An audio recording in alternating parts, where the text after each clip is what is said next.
gisang kangkong, bawang sibuyas, kamatis. Ilagyan ng sahog na mga tirang ulam lang. Tapos lagay na rin natin tong, ihalo natin sa Chinese kangkong itong mga napita sa garden na isang pirasong okra.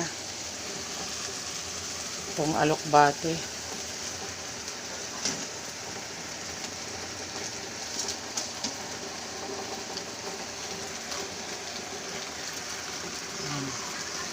Isahin na lang natin yan.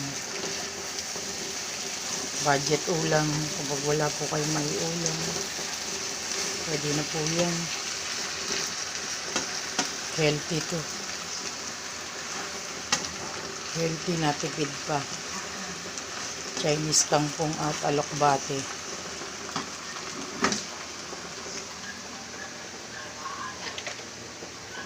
Lagyan po natin ng oyster sauce. Nilagyan ko na po ng oyster sauce kasi kailangan kong bitawan ng telepono. Lagyan na rin po natin itong konting liquid seasoning para may lasa. Ayan po.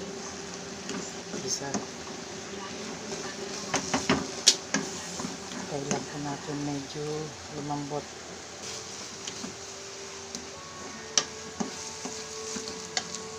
Naluto na po, okay na rin yan, ulam na. Lagyan lang ng paminta. Ayan po, luto na. Lagyan lang ng paminta yan. Okay na. Okay na. Ayan, luto na po. May ulam na tayong tipid ulam. Ito na po ang finished product ng ating nilutong Chinese kangkong at alokbate. Sinahugan lang po ng mga tira-tirang ulam na karne dyan sa rep para hindi na po maghanap pa ng ibang panahon. Thank you.